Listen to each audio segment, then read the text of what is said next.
Hello and welcome back to Better Than Adventure. Some time has passed. I went and gathered some more resources, not just for this build, but for some future stuff. Well, not gathered, smelted is a better term, and shockingly, it's winter. And while hell might not have frozen over yet, the water definitely has. And for reasons only known to the way the game is programmed, and therefore not to me. As you can probably see from here, it seems that for whatever reason, the areas that are not directly exposed to air aren't frozen or to, like, the sky. Does this mean that in Minecraft, the sun actually provides a cooling effect in the winter? No, I think that's just the way the game was programmed, so that it doesn't, like, freeze over pools of water in the underground, but it does freeze pools of water on the surface. Maybe it should check for, like, a light level of, like, 13 or whatever. Well, what is the light level right now? Yeah, 15. Maybe if, like, the skylight level was 12 or less, then it doesn't freeze, and if it's higher than that, then it does. I don't know. Also, why is... Yeah, sure, whatever. Doesn't matter. It is kind of funny seeing, like, the weird lighting patterns, but it is what it is. One thing which I haven't thought of, and I should probably think of it now, is this actually lit? I think it is. I think this is actually, like, properly completely lit. Yes, it is. Okay. And I should go down... Oh, how do I... Well, I guess that's the way to do it. So we have to do it... Oh. Like this. And like this. Okay. So, here's a fun fact. I probably told the story before, but to just preface what I'm gonna say, I have to tell you the short story of it again. So, when I was a child, my first Pokemon game was Emerald. Then, when I was an adult, my second Pokemon game was Pokemon Violet. I went from only playing the, Game Boy Advance game to playing the, like, Switch one. And I'll be honest, coming in, I was like, well, these graphics aren't particularly great. And then I had a lot of fun with the game. And it's kind of funny, because then I went out to read some of the reviews, and I was like, oh wow, people really hate this game for some reason. That's sort of when I noticed a bit of a trend. I mentioned this in a video or two before, I think, but, at some point in time, people stopped being overly positive around, like, a lot of game-related things, and they kind of decided to, instead, become overly negative about literally everything. And there's, like, a question to be raised about what's better, being overly negative or overly positive, but in my humble opinion, being overly positive is just generally better because it just kind of breeds less toxicity. You know, like, being told that everything is, especially, like, in games, right? Being told that a game isn't really that bad, that it's still fun, that it's still fine, that isn't gonna have, like, as bad of an effect on the general sort of zeitgeist of the player base as pretending like everything sucks all the time. But yeah, with Pokemon specifically, I noticed that, there seems to be a large amount of non-fans who really hate the game's guts, either because they hate RPGs or because, they played one or two of the Pokemon games when they were little kids, and then as adults, they just can't really get into the series, because you've seen this happen again and again, right? my theory for a lot of, like, Pokemon hating types, at least from what I've seen, is that they're the sort of gamers who, as I said earlier, played, like, a game or two when they were younger, and then just never touched another Pokemon game for, like, super long. And then, like, they eventually, like, maybe they weren't even into gaming for a while, but then they eventually, like, returned as the gun and ball, you know, sort of gamer, where they just play the same few kinds of video games. And then when they see Pokemon, they, like, think to themselves, wow, well, this series aged poorly, because in their mind, they look back at their experience and don't understand that they're now older and more jaded and miserable, and it must be the game's fault. I feel like that's what's going on, because the games themselves surely aren't that bad, especially considering, like, everyone who's actually, like all the people who would usually be, how do I explain this? There's now, we've reached to a point where the gaming journalist is infinitely more reliable than the gaming YouTuber.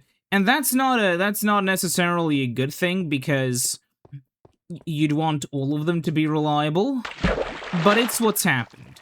For the very simple reason that gaming journalists have some sort of, you know, reputation to uphold. Maybe not that big of a reputation, but they still have to, like, not get fired from their site.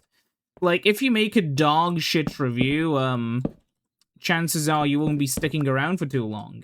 But on YouTube, because it's YouTube, as you could probably imagine, you are your own boss. So what happens usually is people do not really give a shit. Also, this is just so I can align. I'm gonna remove the torches later, maybe. Now, I'll have to keep them probably for mobs not to spawn. I'll see what layout I'll pick for the torches for the time being, but yeah, this is just so I can sort of align. Yeah, I think I'll go with that design. So yeah, basically, the endpoint that we've kind of run into is people really trying to shit on, like, Pokemon games, kind of because it's just popular. Like, people who have never been interested in Pokemon, or people who've never cared for you know, any kind of, well, I wouldn't say any kind of games, but basically any kind of games, come out of the fucking woodwork and talk about how Pokemon has abandoned what truly made it special in the eyes of gamers. And then you ask them, like, okay, name one Pokemon, and they're like, and they don't name a Pokemon. They just kind of explode. Because, truthfully, they never actually gave a shit. It's just, to them, a means of getting, you know, views on YouTube. Fuck. And, yeah. That's basically the story, I think. Because time and time again, you see the same exact video pop up on YouTube by, like, some guy who's only, like, whose literally only claim to fame is that he's negative on video games. And he, like, finds a popular game where there's a community that thinks it's bad. Oh my god, it happened. I knew this was gonna happen. Well, shit. But yeah, that's sort of the idea. They'll find, like, a community of people who go, oh yeah, this game is bad, and then they'll grift to, appeal to that demographic of people. Today, it's people who think Pokemon is bad. Tomorrow, it'll be people who, think whatever the next, you know, Starfield or whatever is, because Starfield itself was like, eh. It's one of those things where Starfield was not a bad game, per se, but it was just kind of a Bethesda game at a point in time where people kind of outgrew the Bethesda style, you know, like, open world, where there's not that much to do. And, like, it's gonna happen again, just you wait. It's gonna, like, Bethesda's gonna release some new bullshit, and people are gonna comment on how Bethesda lost its way. As if, like, a bunch of their previous games weren't loaded with the same problems. Maybe the issue is that the bar for open world games is kind of being pushed higher by other open world games. Or at least what people expect from them. In my humble opinion, I've never been that big on the open world concept, purely because I think it encourages some rather dumb things in game development. But I think it can still be done extremely well if handled by the right team. I just think that sometimes it's not what I'm looking for in a game. Like an open world Musou game, just it'd be fine, I would assume. But it's just not the thing that I would be interested in. Open world, I mean, like in a character action game sort of way, not in an Empires sort of way, I mean. And then I could also bring up the example of, like, the Zelda games that are open world. I don't know, man. Maybe I'm built different, but I tried Tears of the Kingdom. Didn't really like it. Didn't get very far at all, because I remember I got down from the Sky Island, right? From the starting tutorial island. I landed in the big lake, and I survived. And then I was like, okay, what do I do next? And so I ended up just going on to basically the first quest of the game. And that's kind of where I got bored of it, where it was like, oh yeah, go talk to this guy, run up this hill very slowly. Okay, so now you've gone to the wrong location, you have to go lower down. Okay, I talked to the guy, and the guy is like, hey there, buddy, you can't be here right now. You have to go and find a guy who will let you in. So I go up there, I find the guy who let me in, and he's like, holy shit, is this you, Link? I can't believe my eyes. This is truly marvelous. We should go and inform the... My goodness, is that Zelda over there in the distance? Is there an E over there? Maybe I should build a glowstone E. You know what? Yeah, I'm gonna go and get some torches, and I'm gonna get some fucking glowstone so I can build a giant E, so that I can reference it as like 5 videos later, and so that somebody's gonna... I'm gonna also take a few of these torches so I can put down a water stream for later. But yeah, like, people are gonna look at me weird because I said, yeah, I don't like the Tears of the Kingdom thing. Like, man, I had to go and talk to the guy, and the guy was like, oh my god, we have to go back home all the way.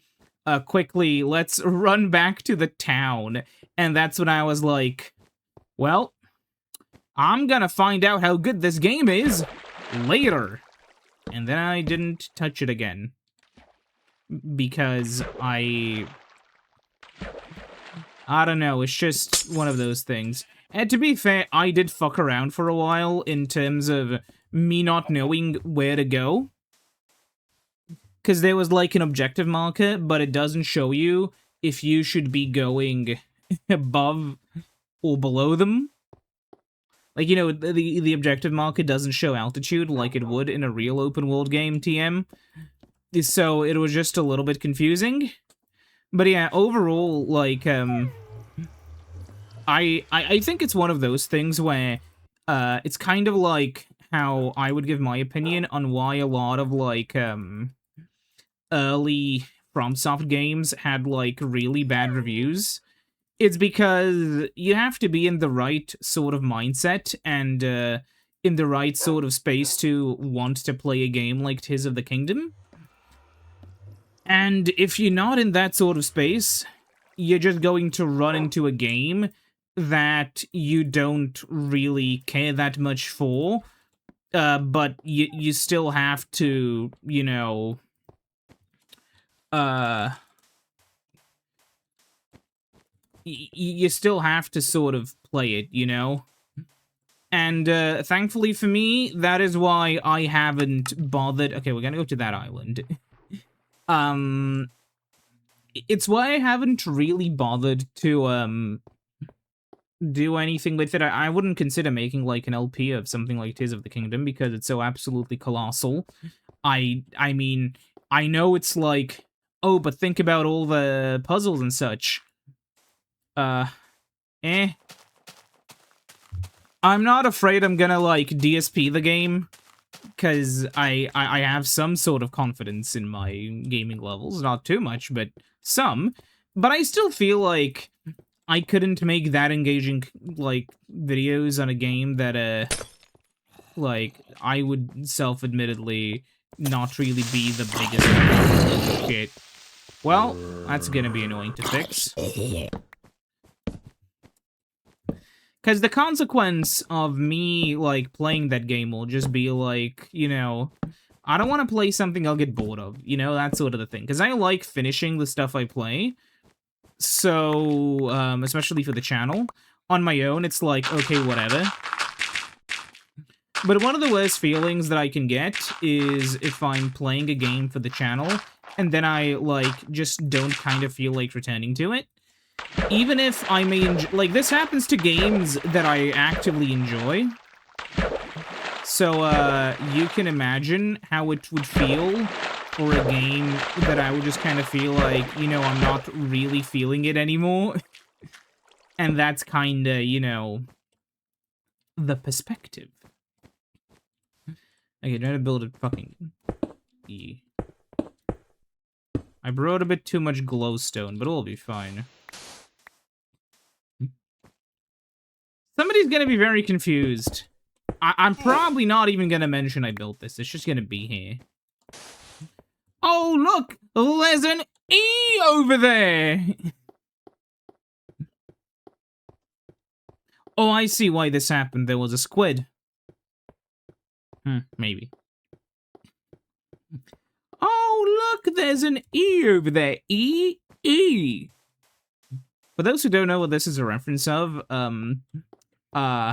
I'm really sorry for you not being cultured enough.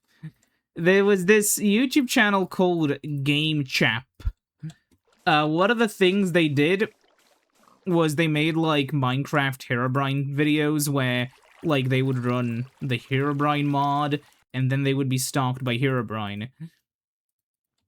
And one of the bits was that one of the things the mod would do is, well, if you can tell, it would spawn letters trying to spell out Herobrine's name.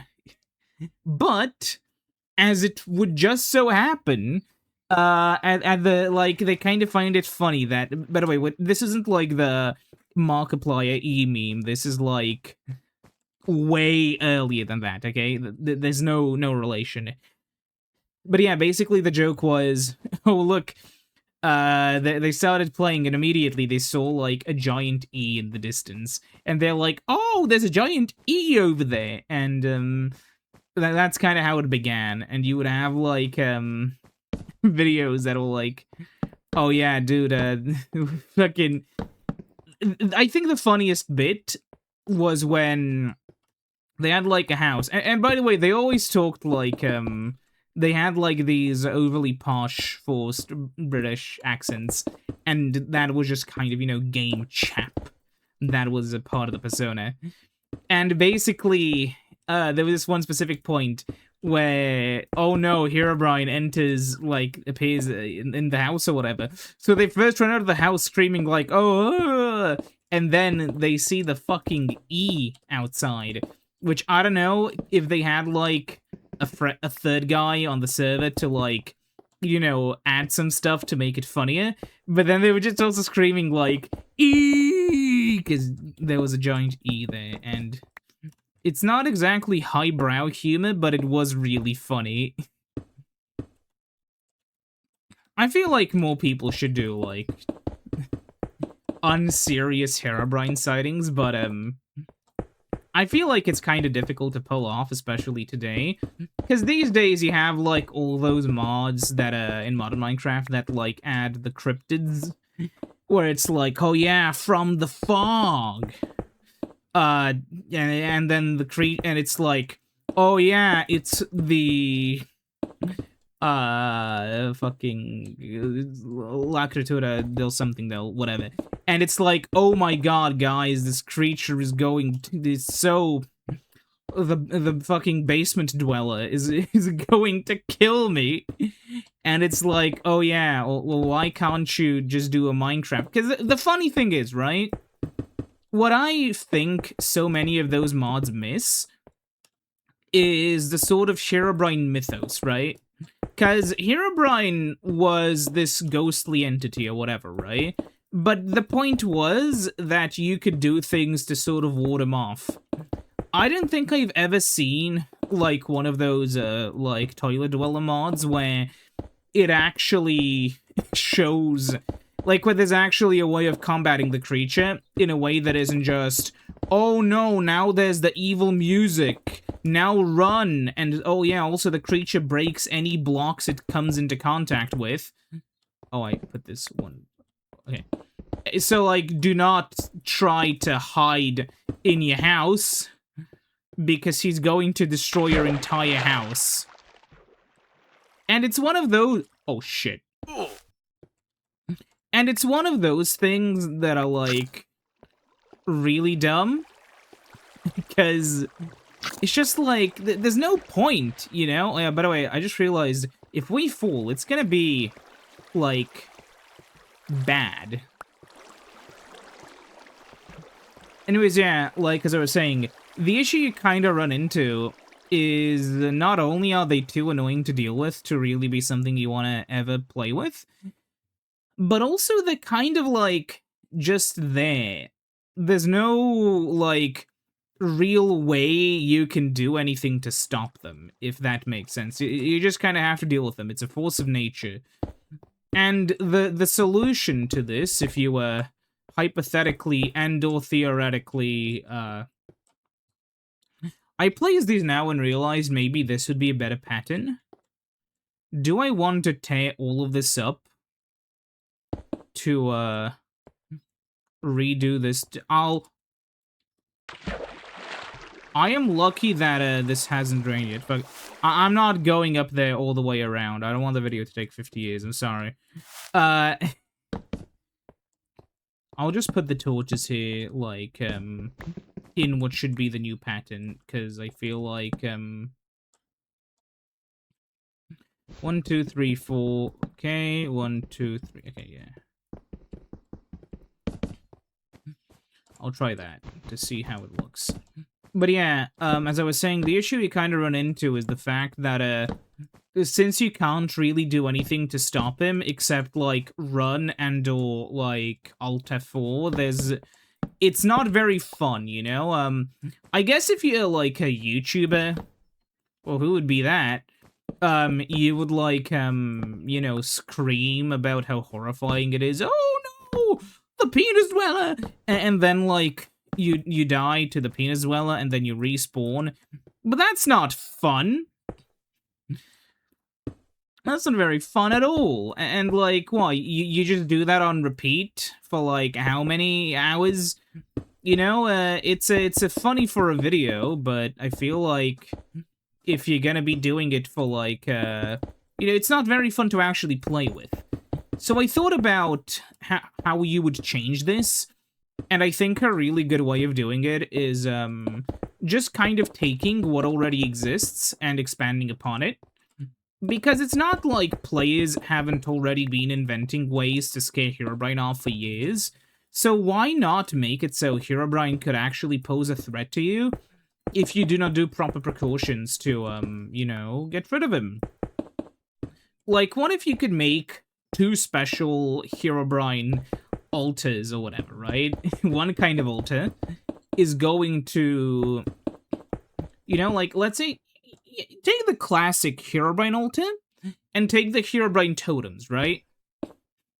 One of them will, like, maybe banish him for a short time, and the other one will invite him for a short time. Or maybe one of them will banish him from, like, a nearby area, and the other one will banish him from a wider area. Something like that, you know?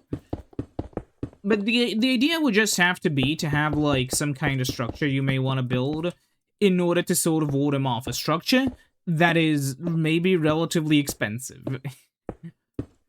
And then the idea would be, you know, you could have, like, a mad meter, where some actions, which, yeah, I prefer this look way more, so I'm just gonna demolish the old stuff and rebuild it in this style.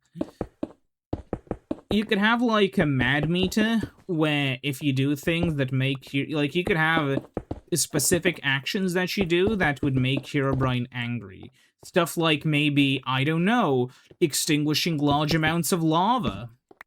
Because Herobrine likes lava, because he's, you know, he loves death and destruction. Maybe you could make it so Herobrine hates it when you, I don't know, fucking do some, you know, you could take this idea in a lot of very different directions. Maybe you could make it so Herobrine gets mad at you if you do not, like, pay enough attention to him, but you also shouldn't pay too much attention to him, because he would also get mad. Maybe you would have to offer him sacrifices in order for him to leave you alone. Like, I know it sounds stupid at a glance, but there's so much you could do. There are so many ideas which you could use to make Herobrine sort of engaging as, like, this almost mythological creature from a gaming perspective that I think it'd be really interesting. I think it could also be interesting to have, like, a sort of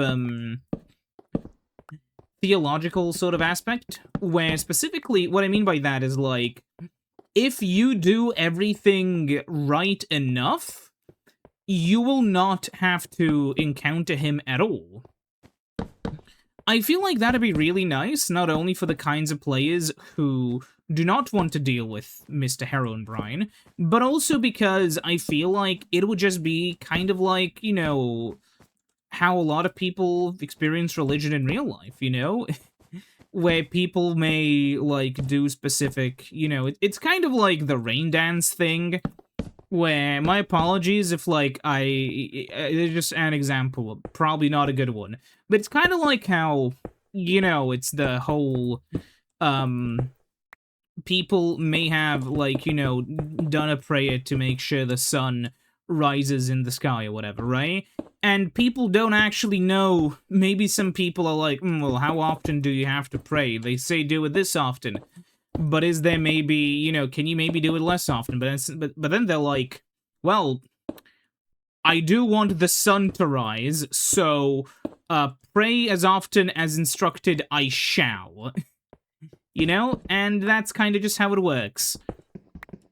I feel like adding this kind of level of stuff to Minecraft, from a mod, obviously, I feel like adding this kind of stuff to the base game would be a little bit impossible for a bunch of reasons. A pretty glaring one being the fact that, I don't know, I feel like adding that kind of stuff to the game may be a little bit off-putting to, like, a lot of players. I mean, with anything that's even a little bit spooky, that's what you're gonna run into, because a lot of people have this idea that Minecraft is a cozy, fun, yum game where nothing weird ever happens, and everything is super happy and lucky, and, you know, that sort of stuff.